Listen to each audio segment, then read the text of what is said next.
Du möchtest in ETFs investieren, weißt aber nicht so richtig, worauf du bei einem ETF achten sollst? In diesem Video geben wir dir 7 wichtige Kriterien an die Hand, die dir bei der ETF-Auswahl helfen. Mit der richtigen Wahl kannst du deine Gesamtrendite steigern. Bleib also bis zum Ende dran.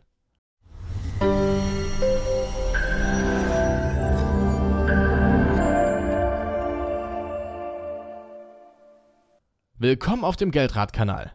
Wenn du neu hier bist, dann abonniere kostenlos und aktiviere die Glocke. So verpasst du kein neues Video mehr. ETFs erfreuen sich wachsender Beliebtheit.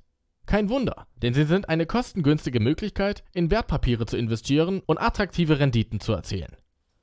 Zudem sind sie auch für Anfänger leicht zu verstehen und insgesamt eine im Vergleich zu herkömmlichen Fondanlagen transparente Geldanlage.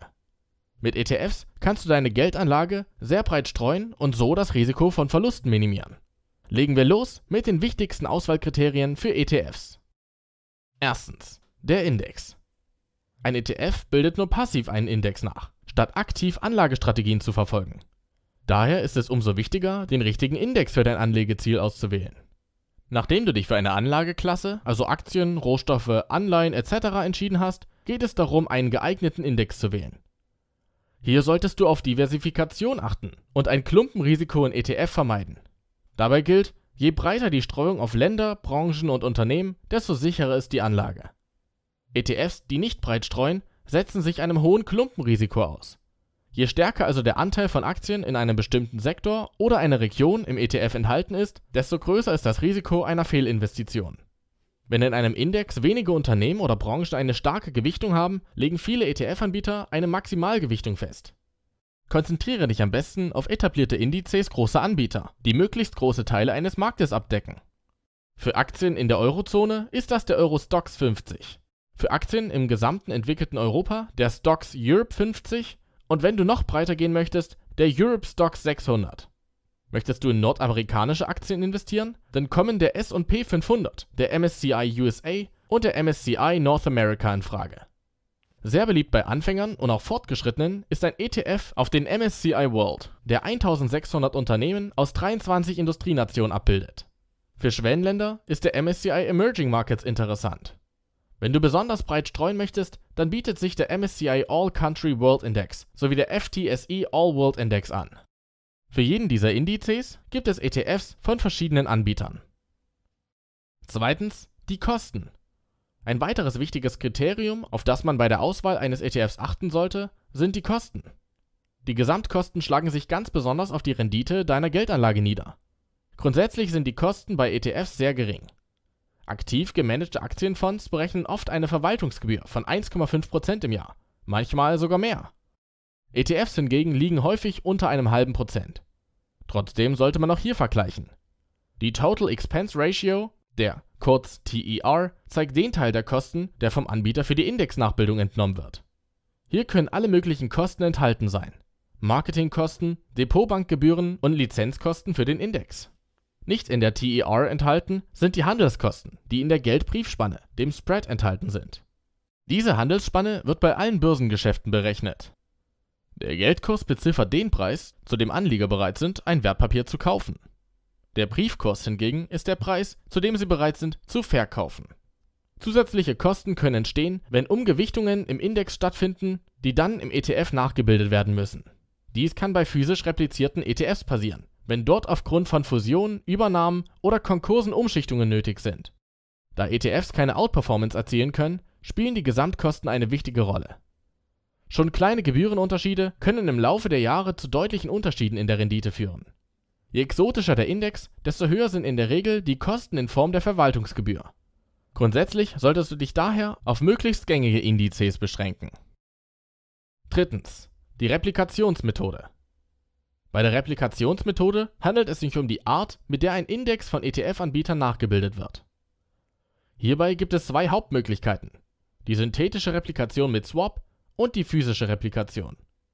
Bei der synthetischen Replikation tätigt der Anbieter ein Tauschgeschäft. Dabei erstellt er ein beliebiges Portfolio, zum Beispiel mit großen Standardunternehmen in Europa. Dann tauscht er die Performance dieses Portfolios mit der Performance des entsprechenden Index. Dazu schließt er einen Tauschvertrag, ein sogenanntes Swap-Geschäft, mit einer Gegenpartei ab. Der ETF-Anbieter bezahlt also die Rendite aus seinem Portfolio und erhält die Rendite aus dem entsprechenden Index, den er mit seinem ETF abbilden möchte. Die Swap-Methode hat einen großen Nachteil, denn es gibt ein Kontrahentenrisiko. Das bedeutet, es besteht die Gefahr, dass die Tauschpartei, zum Beispiel durch Insolvenz, ausfällt. Dadurch entsteht ein Verlustrisiko für deinen ETF. Bei der physischen Replikation besteht dieses Risiko nicht, denn hier kauft der ETF-Anbieter die Aktien, die im Index tatsächlich enthalten sind. Wenn du die Wahl hast, solltest du daher auf physische Replikation setzen und auf ETFs mit synthetischer Replikation verzichten. Allerdings ist die synthetische Replikation günstiger als die physische, was sich in den Gesamtkosten bemerkbar machen kann. Viertens. Alter des ETFs.